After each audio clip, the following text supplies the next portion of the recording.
Bonjour tout le monde.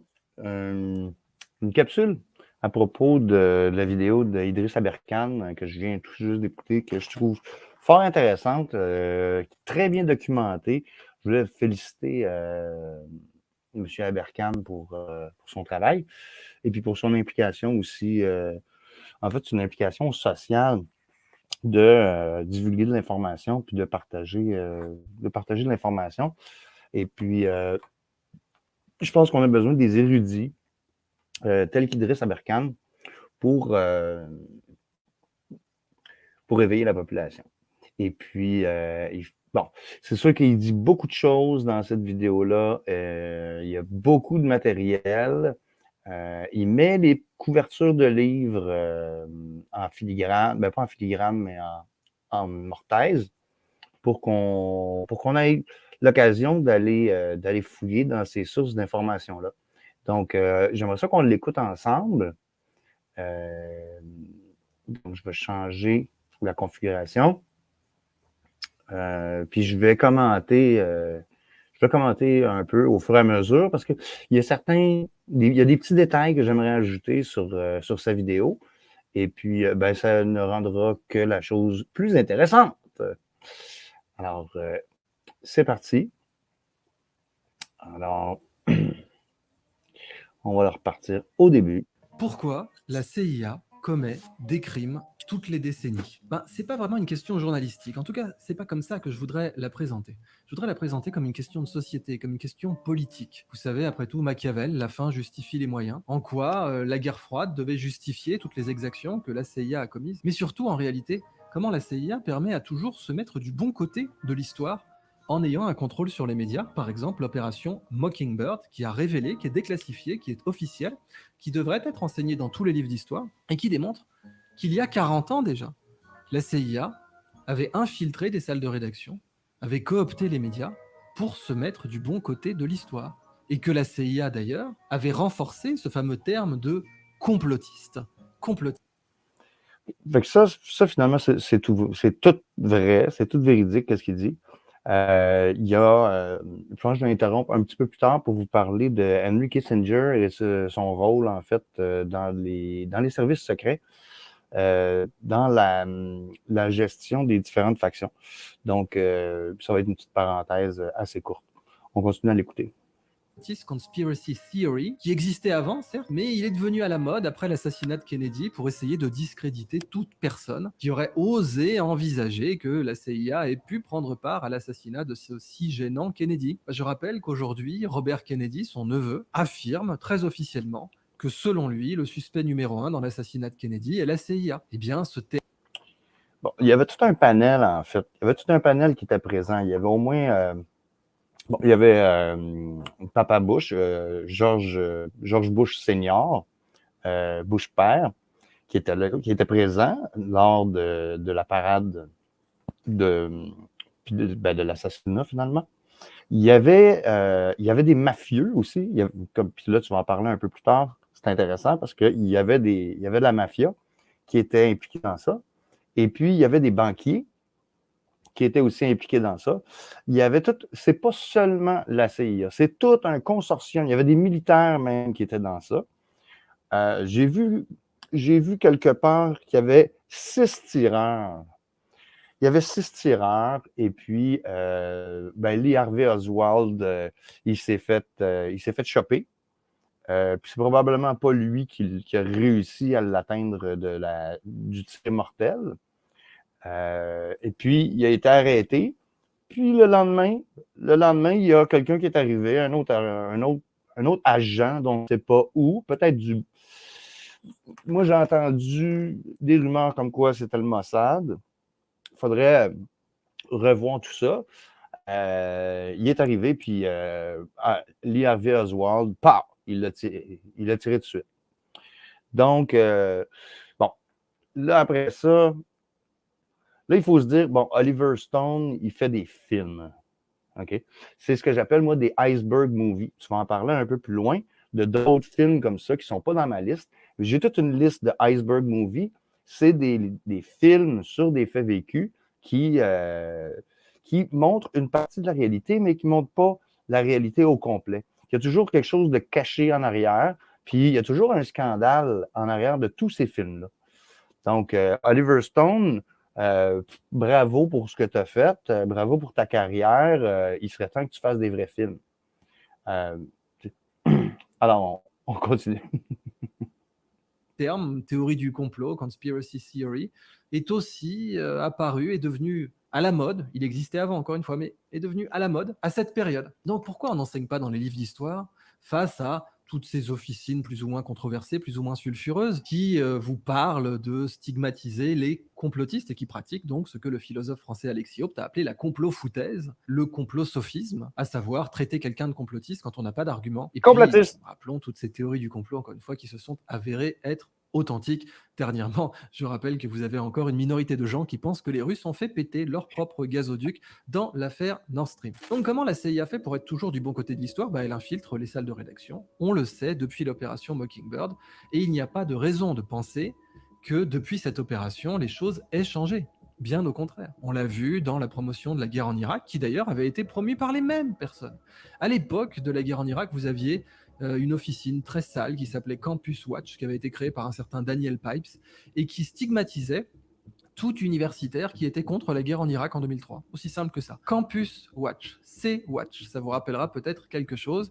C'est normal, c'est la même procédure. Le terrorisme. Okay, c'est la même procédure, sauf qu'on ne peut pas nécessairement faire un amalgame aussi simple, que ça soit le même organisme. Donc, mais où, effectivement, le modus operandi reste exactement le même. Continue. Intellectuel à chaque fois. Alors la CIA, maintenant, est-ce que la fin peut justifier les moyens? Toutes les décennies, vous avez eu des exactions de la CIA. Toutes.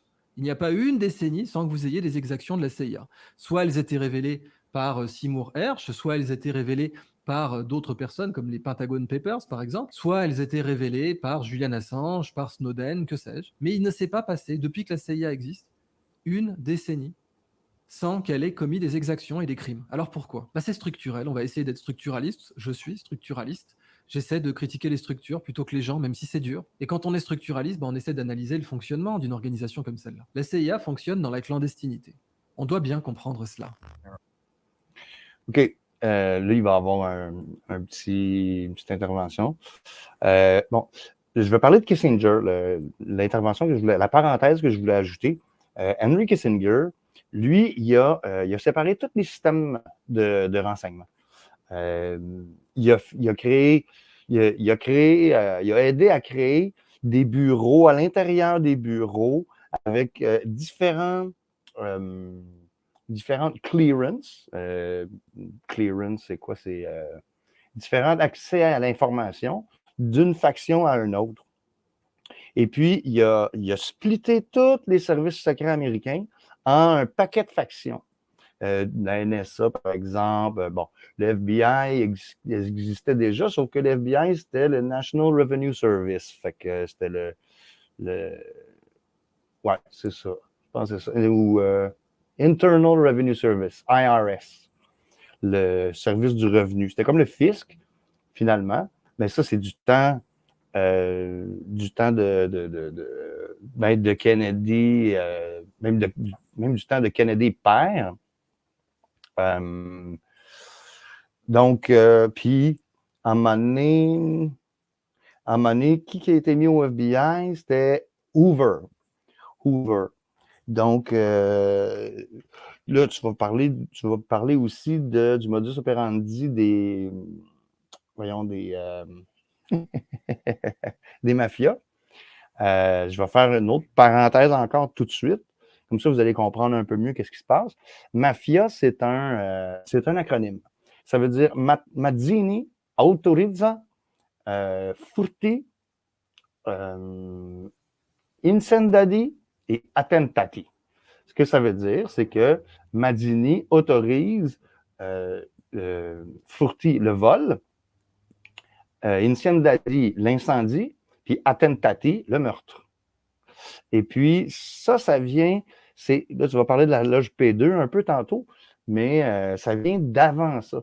C'est dans une correspondance entre Albert Pike, qui était le grand maître de la maçonnerie mondiale du temps c'est-tu Élisabeth Ier ou Victoria?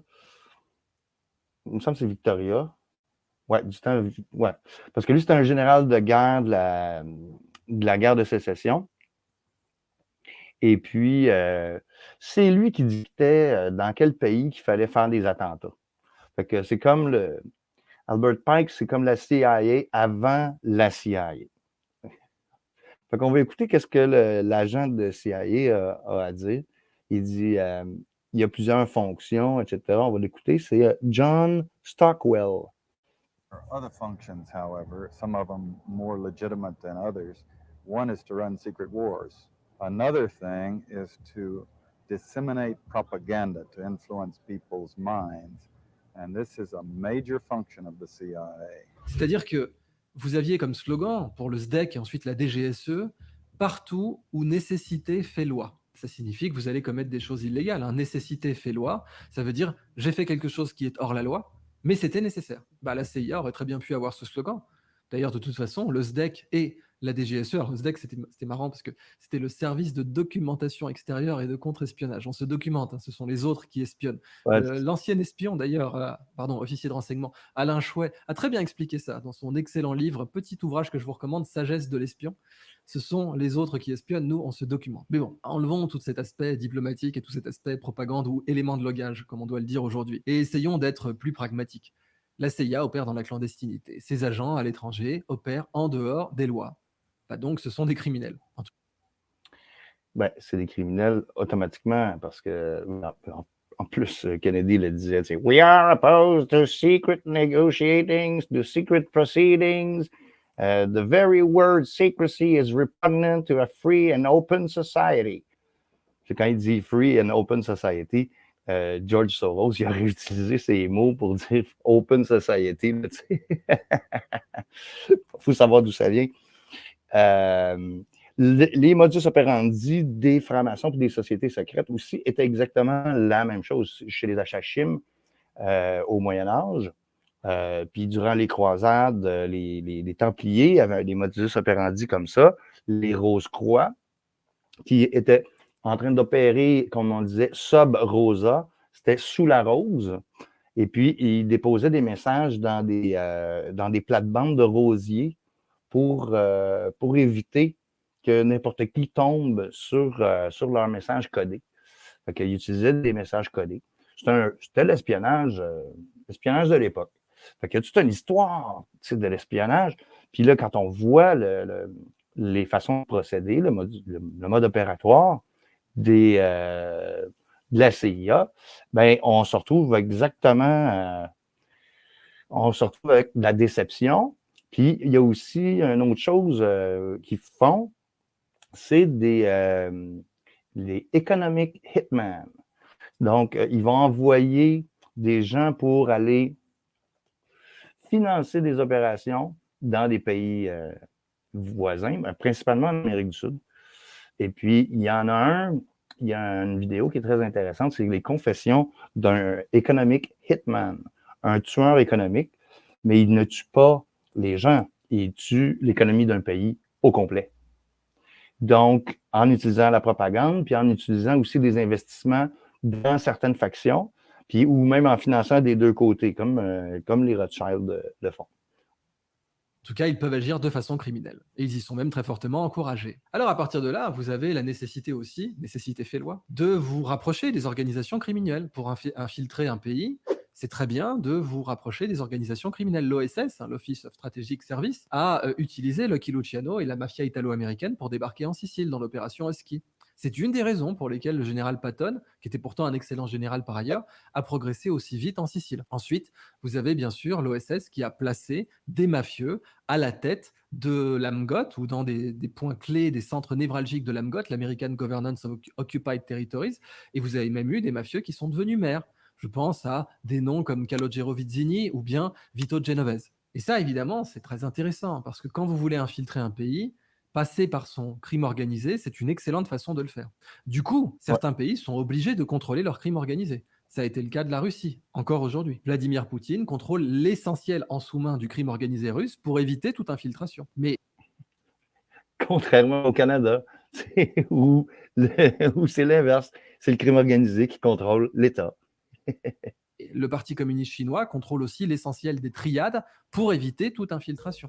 C'est bien pour ça que quand vous avez des révolutions colorées à Hong Kong, eh bien, la CIA ne peut pas passer par les triades, elle passe par des ONG, et par contre, les triades, elles, vont réprimer massivement ces révolutions colorées, parce Bingo. que ces triades sont contrôlées en sous-main par les services chinois. Bingo. Les triades, d'abord, elles pensent à faire leurs affaires, et ensuite, quelquefois, elles ont montré une certaine indépendance. Je parlais de l'affaire de Tiananmen.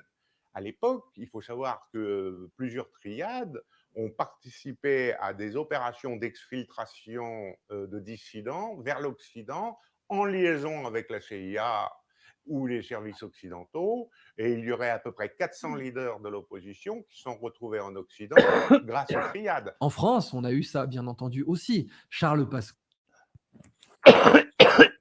Excusez-moi. Je vais juste pas tousser en même temps qu'il parle, comme ça, on manque rien. Là.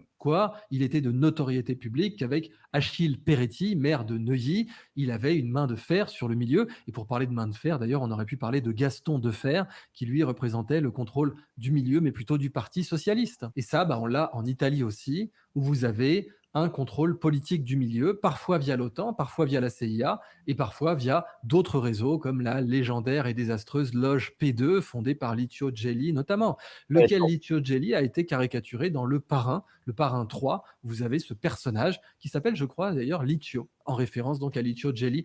Certains ont dit à Giulio Andreotti. Alors Giulio Andreotti, c'est très intéressant parce qu'il avait plein de surnoms, le pape noir Belzébuth, la première lettre de l'alphabet, etc., le divin Jules.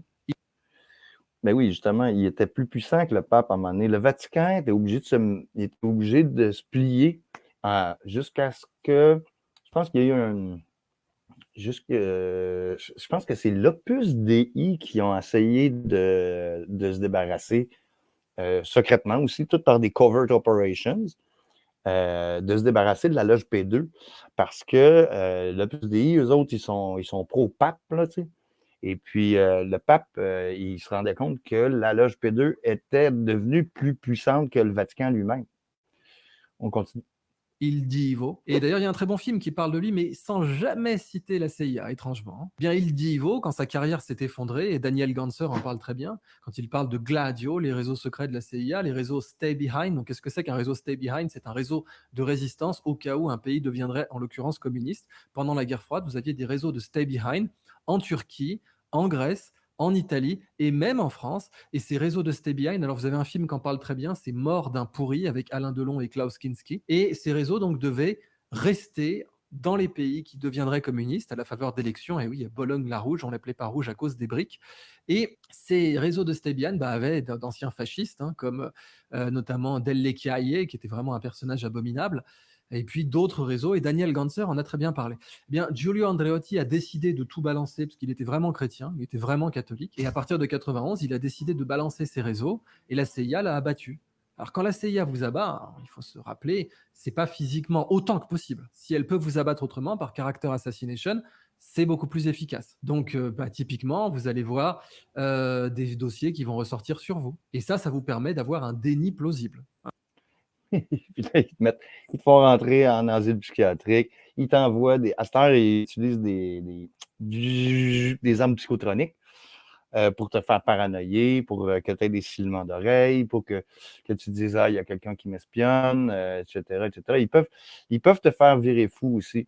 Puis ensuite, ils te médicamentent, puis c'est terminé. Là, puis ça, c'est arrivé, je veux dire, c'est arrivé à des lanceurs d'alerte, mais c'est arrivé aussi à des inventeurs, à des techniciens, à des gens qui ont fait des inventions d'énergie, je ne dirais pas énergie libre, là, mais je veux dire, en tout cas, il y a plusieurs cas de scientifiques qui ont été bâillonnés.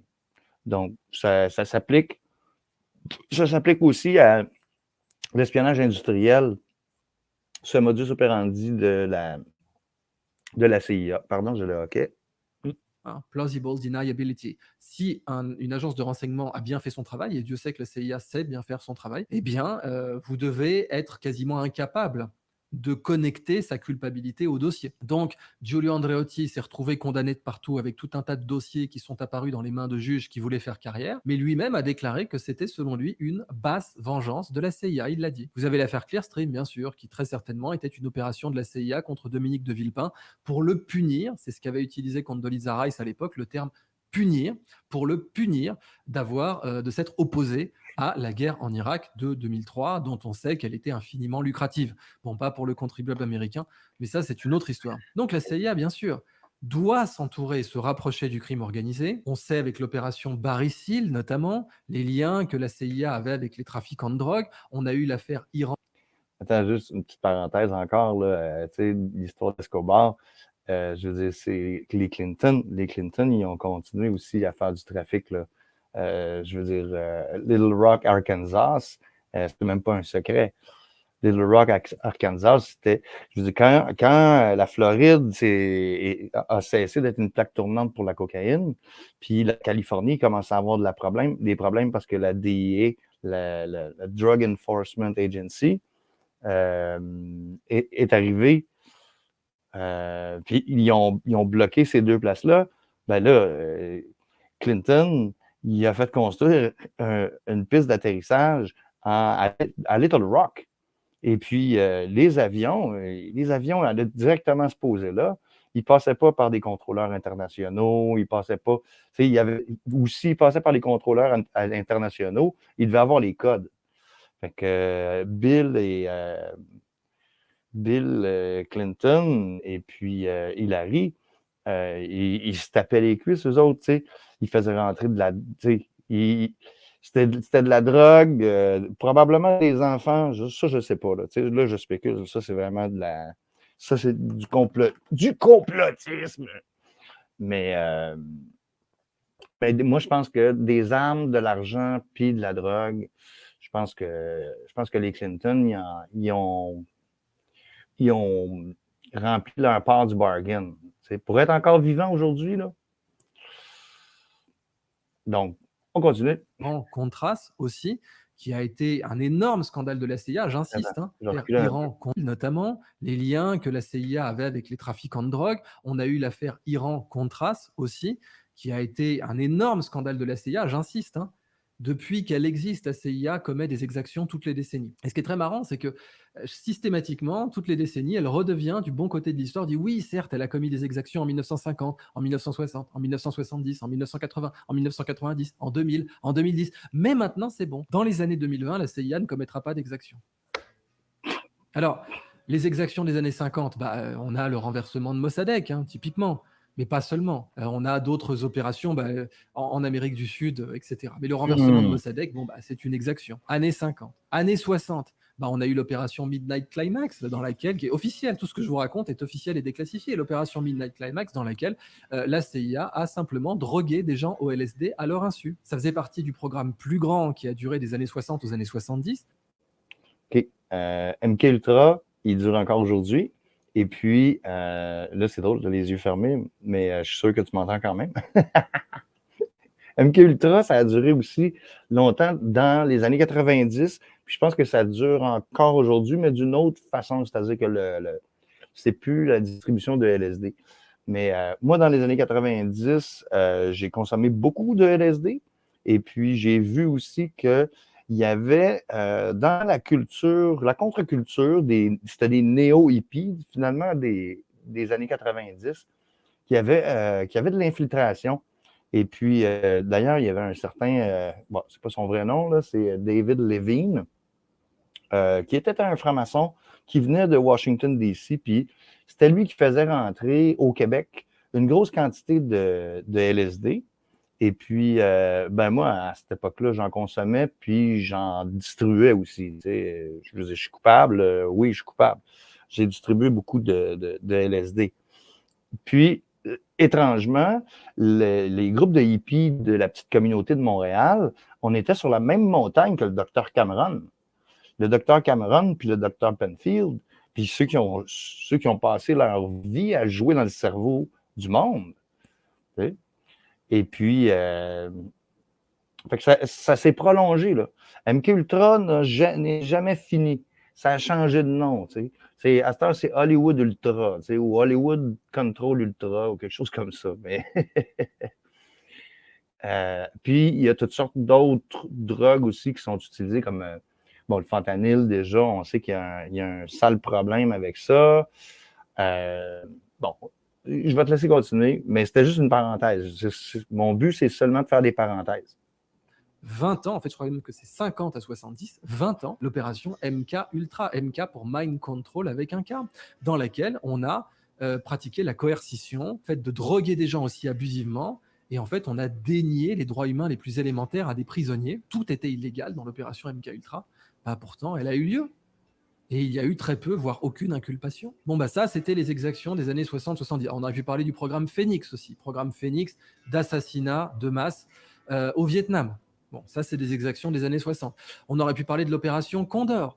Ça, c'est des exactions des années 70, dans lesquelles, d'ailleurs, la CIA a récupéré d'anciens tortionnaires de l'Algérie pour créer la fameuse École des Amériques, qui a contribué à former des tortionnaires en Argentine et au Chili. Le soutien à Pinochet et le renversement de Salvador Allende, en passant par le syndicat des camionneurs. Lequel syndicat des camionneurs était un modèle de fonctionnement mafieux, puisqu'on avait déjà les liens de la CIA avec les Teamsters, qui était donc le syndicat des camionneurs qui a financé les casinos de Las Vegas. Et Donc, le syndicat des camionneurs. Bon, on sait que c'est Jimmy Hoffa aux États-Unis qui a parti le premier syndicat des camionneurs, je pense. Et puis, le syndicat des camionneurs, ensuite. Là, on regarde qu'est-ce qui se passe avec le convoi, puis les convois qui sont partout dans le monde. Puis on voit aussi l'inversion des valeurs entre les syndicats, mettons du temps de Chartrand, par exemple, où il y avait une lutte pour les conditions de travail, pour les droits humains, alors que maintenant, c'est une lutte pour les droits humains, mais c'est pas... il y a anguille sous roche. Il y a anguille sous roche. oui, tout ça est pareil, déclassifié, documenté. Puis on a l'assassinat, bien sûr, de Jimmy Hoffa, qui n'est toujours pas officiellement résolu aujourd'hui et qui est attribué à la mafia. Mais on sait que la CIA avait des liens avec la mafia, notamment dans l'opération de la baie des cochons, pas seulement avec le Chiluciano, l'OSS, du temps de l'OSS et le débarquement en Sicile. Bien, l'opération de la baie des cochons, la mafia est aussi supposée avoir pris part à l'assassinat de Kennedy. Ça commence à faire beaucoup, là, tout de même. Encore une Bon, la baie des cochons, c'est sûr que la mafia était impliquée parce que avant qu'il y ait la révolution cubaine, les casinos de Cuba, c'était la grosse opération. Il y avait de l'argent là, qui rentrait là, de Cuba.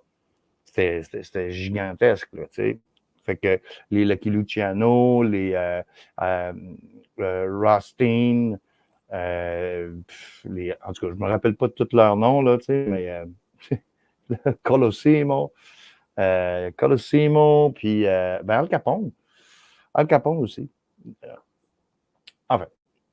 une fois des choses déclassifiées. Alors ça, c'est les années 70. Années 80, bah, on a Iran-Contras et puis l'affaire Barry Seal. Années 90-2000, on a les programmes de torture et les Extraordinary Renditions qui ont été signalés notamment sous Dick Cheney, les prisons secrètes de la CIA. Et puis, donc, maintenant, on a les frappes de drones qui ont été révélées par Julian Assange. Donc, ça commence à faire beaucoup. Mais encore une fois, pourquoi? Bah, c'est structurel. Je ne vais pas exonérer la CIA et les agences de renseignement qui font la même chose, que ce soit le SVR côté russe ou les services chinois, que sais-je. C'est structurel. Partout où nécessité fait loi, ça signifie que vous allez vous affranchir de la loi. Ça signifie que vous allez devoir être proche du crime organisé, parce que pour infiltrer un pays, il sera très pratique, dans la clandestinité, d'être proche de son crime organisé. Du coup, j'aimerais faire une parenthèse encore une fois sur le Five Eyes, les 5 yeux. Ça s'écrit Five Eyes, là. Vous pouvez trouver sur Wikipédia. C'est les services de renseignement britanniques, canadiens, américains, néo-zélandais et australiens que toutes les agences de ces pays-là, ils font tous partie du Five Eyes. OK? Donc, c'est comme si c'était une espèce de consortium. Ben, un peu, tu sais, on a toujours pensé que Interpol, là, c'était une police internationale, puis que c'était un service de renseignement important. Le Five c'est gros. C'est quand même très gros. Euh, Puis bon, effectivement, c'est juste une petite parenthèse. Coup, ça signifie aussi que les États qui veulent se prémunir d'une ingérence étrangère doivent contrôler leur crime organisé. Ça vous paraît complètement cynique, ça l'est, mais c'est malheureusement Machiavel dans ses œuvres, à savoir, si Oui, vous ne contrôlez pas votre crime organisé, comme du temps de Defer et de Pasqua, eh bien c'est l'étranger qui va l'utiliser comme point d'infiltration. Et c'est pour ça que le Parti communiste chinois a un contrôle de fer sur les triades, et c'est pour ça que Poutine et les services russes tiennent d'une main de fer la mafia russe également, autant que possible. Bien sûr, des oligarques ont été renversés par le MI6. On a eu certains cas d'oligarques qui sont morts dans des circonstances très troubles à Londres et aussi, bien sûr, aux États-Unis. Mais d'une façon générale, l'aspect structurel du fonctionnement des services de renseignement, le fait qu'ils sont naturellement clandestins, le fait que leurs opérations sont criminelles, sont illégales, nécessite leur pénétration du milieu. Et on l'a vu dans le cas de Giulio Andreotti, on l'a vu aussi dans le cas de Berlusconi, qui là aussi, du jour au lendemain, s'est vu reprocher tout un tas de choses qu'on lui pardonnait quand il était pro-américain, quand il était pour l'invasion en Irak, par exemple, pas de problème, ses dossiers ne sortaient pas. Quand il est devenu contre l'opération en Libye, du jour au lendemain, tous les dossiers sont sortis. Et ça, encore une fois, c'est le déni plausible. Alors voilà, la CIA, un sujet de société, vraiment. oui, un sujet de société.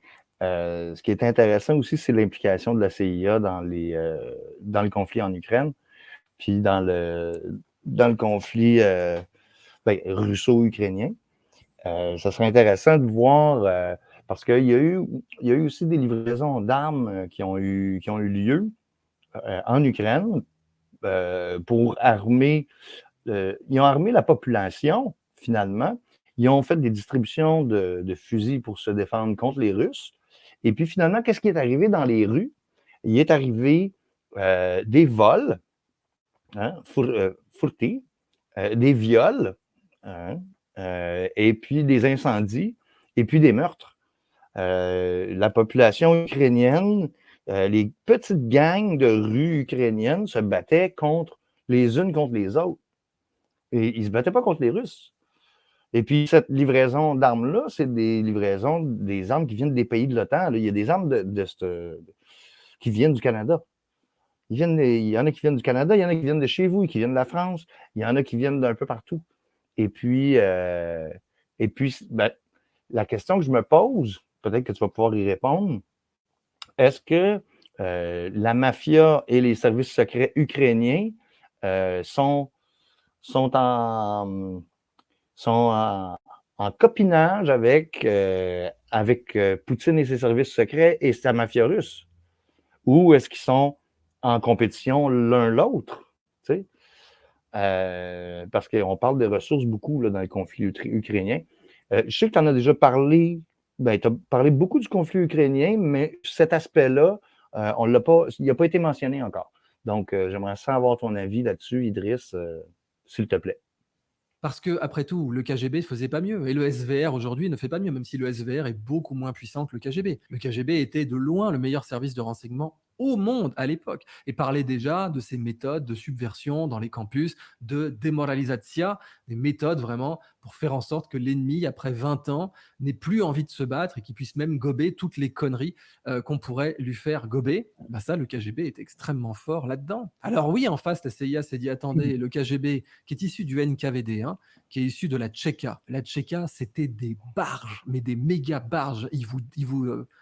J'ose même pas le dire, ils vous dépeçaient. C'était médiéval. On pourrait rigoler en mode vraiment Pulp Fiction. Je vais te la jouer à la flamme bien moyenâgeuse, comme dit Marcellus Wallace dans Pulp Fiction. Mais eux, ils faisaient ça pour de vrai. Non, le NKVD, la Tchéka de Trotsky, c'était des vrais dingues. Ils vous faisaient disparaître, ils vous torturaient. Et d'ailleurs, ce qu'avait dit Khrouchtchev quand il y a eu un coup d'État contre lui par Brejnev, Khrouchtchev avait dit, mais vous imaginez, avant, du temps de Staline, Khrouchtchev avait été critiqué par Brejnev. Il a dit, on lui avait lu une longue liste d'accusations, etc. Il avait dit, stop, aujourd'hui, vous me jetez de la merde dessus. Mais imaginez si vous aviez fait ça du temps de Staline, même pas une flaque d'eau ne se serait trouvée là où vous étiez. C'est-à-dire que Khrouchtchev savait très bien comment ça se passait. Même pas une flaque d'eau. C'est même pas une tache humide. Je crois que le terme qu'il a utilisé, c'est une tache humide. Là, vous vous trouvez, même pas une tache humide n'aurait subsisté si le NKVD, la Tchéka, le KGB ensuite s'était occupé de vous. Donc oui, c'est ça le problème. Et on pourrait conclure avec cette magnifique, légendaire. J'ai une autre petite parenthèse avant de terminer.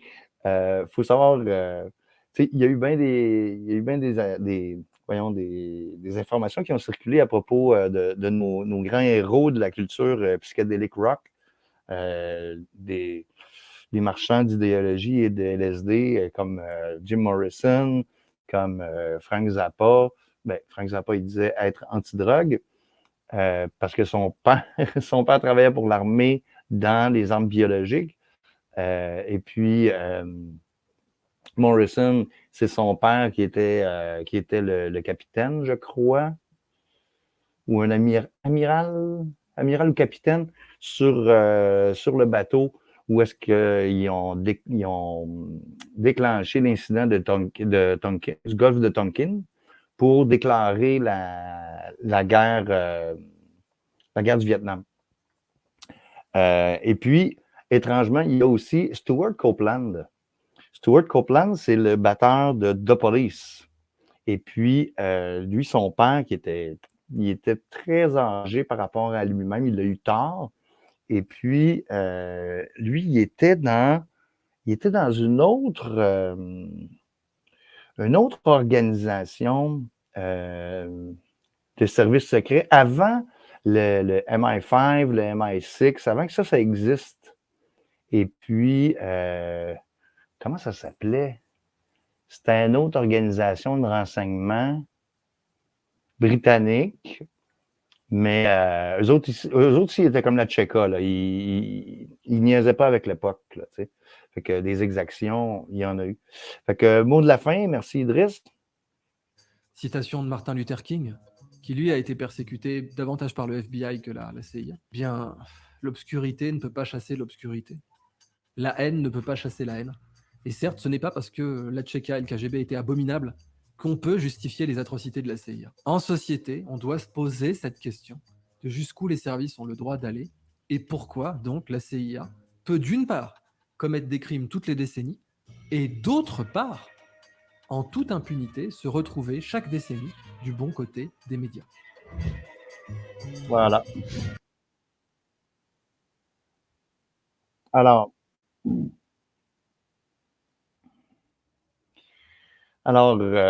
c'est quand même beaucoup d'informations. Il emmène ça à pelleter, lui, puis il parle très rapidement. Il fait du coupage puis du montage pour que son sujet soit comme il nous mitraille le cerveau avec ces informations-là. Je pense que c'est pas de la violence étatique, non, c'est pas de la violence médiatique. Non, c'est de l'information! C'est de l'information! C'est très intéressant. Petite question. Moi, j'aimerais bien ça pouvoir discuter avec Idriss Aberkane sur différents sujets, mais disons que on sait que c'est des agences, mais ces agences-là, il y a certaines agences qui font partie de l'édifice d'un pays. Fait que c'est les Américains, ou c'est les Britanniques, ou c'est les Canadiens, ou c'est les Ougandais. Je ne sais pas s'ils ont un service. Il doit y avoir des services secrets en Ouganda. Oui, en fait, il y en a. Puis, et puis, toutes ces violences-là, tu sais, quand les Américains ils se sont proclamés le plus meilleur pays du monde, finalement, ils se sont tirés dans le pied. Parce que quand on regarde où les États-Unis sont rendus aujourd'hui, c'est pas de land of freedom puis of liberty, là. Puis il n'y a pas d'equality, là. C'est encore un des pays où ça va le plus mal au monde. Les États-Unis, c'est devenu un pays du tiers-monde. Tu roules dans les rues de Détroit, tu roules dans les rues de Los Angeles, de San Francisco, de Houston. Les gens sont dans la rue, les gens vivent dans des tentes, ils vivent dans des bidonvilles. Les toute l'économie américaine au niveau de la population est en train de s'écraser. Puis Los Angeles, tu sais, bon, on le sait que Hollywood, là, c'est le spot, là où il y a le plus d'argent qui circule, plus que, ben, ouais, plus que Las Vegas. Il y a de l'argent qui circule là en quantité phénoménale. Comment se fait-il que USA number one, le plus meilleur pays du monde, soit devenu un dernier de classe? Et puis, comment on va faire pour leur mettre le bonnet down afin de les rendre un peu plus intelligents? Hein? Donc, ben merci d'avoir été attentif. Je voulais commenter parce que je trouvais ça très intéressant. Je vais probablement en faire une autre aussi en commentaires et parenthèses sur la vidéo de Jean-Dominique Michel d'il y a quelques mois, je crois. Non, du mois de mai. Une conférence à Bruxelles. Je trouvais ça intéressant, qu'est-ce qu'il disait, puis je voulais ajouter des points, je voulais annoter, parce que je trouve ça fort intéressant. En tout cas, merci d'écouter ça, puis de vous informer là, pour savoir, OK, est-ce qu'on est vraiment, on est dans une maladie mentale ou non, non. C'est de l'information, c'est de la véritable information, c'est vérifiable, et puis tout ce dont moi j'ai parlé aussi, c'est tout vérifiable. Alors, merci d'avoir été attentif.